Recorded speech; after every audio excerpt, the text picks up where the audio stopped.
नमस्कार। ज्ञान विज्ञान एवं रचनात्मकता के संसार शब्द सौरभम यूट्यूब चैनल पर आप सभी दर्शकों का हार्दिक स्वागत एवं अभिनंदन है। व्याकरण शास्त्र अध्ययन के अंतर्गत प्रस्तुत है राम प्रातिपदिक से प्रथमा विभक्ति के बहुवचन के रूप की सिद्धि। रामाह रूप कैसे बना, आइए यह जानते हैं।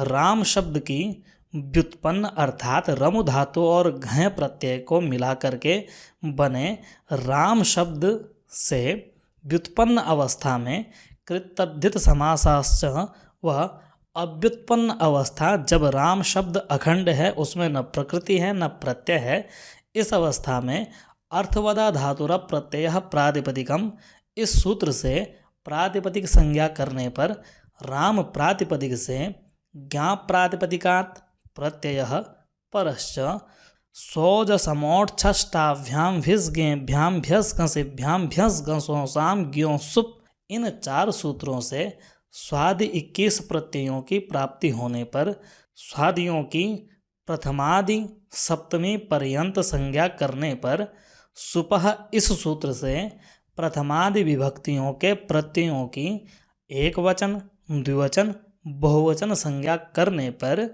राम इस प्रातिपदिक से कौन सा प्रत्यय हो, इस जिज्ञासा में प्रातिपदिकार्थ मात्र व कारकों के उक्त हो जाने पर राम शब्द से बहुत्व की विवक्षा में बहुषु बहुवचनम, इस सूत्र से प्रथमा विभक्ति के बहुवचन जस प्रत्यय का विधान।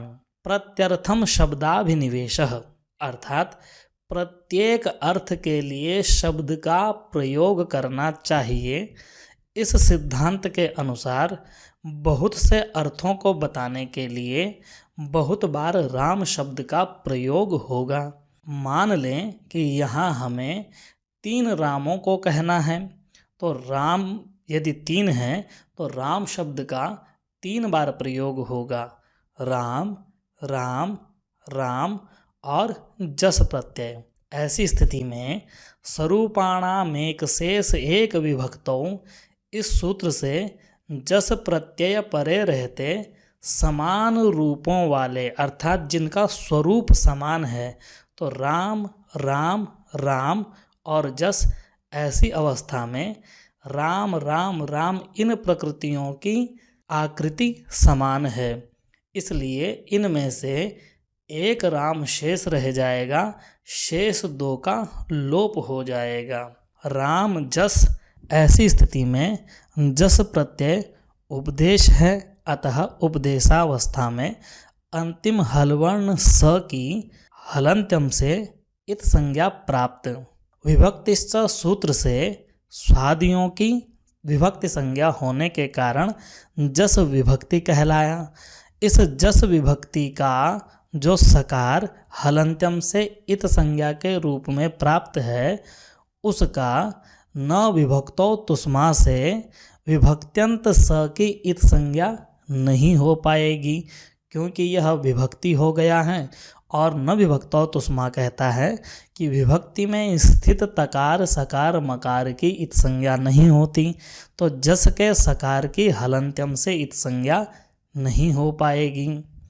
चुटु सूत्र से प्रत्यय के आदि च वर्ग ज की इत संज्ञा व तस्य लोपः से लोप। जस एक प्रत्यय है और इस जस के प्रत्यय का पहला अक्षर चवर्ग है, तो प्रत्यय के आदि में यदि चवर्ग हो तो उसकी इत संज्ञा हो जाती है चुटु सूत्र से।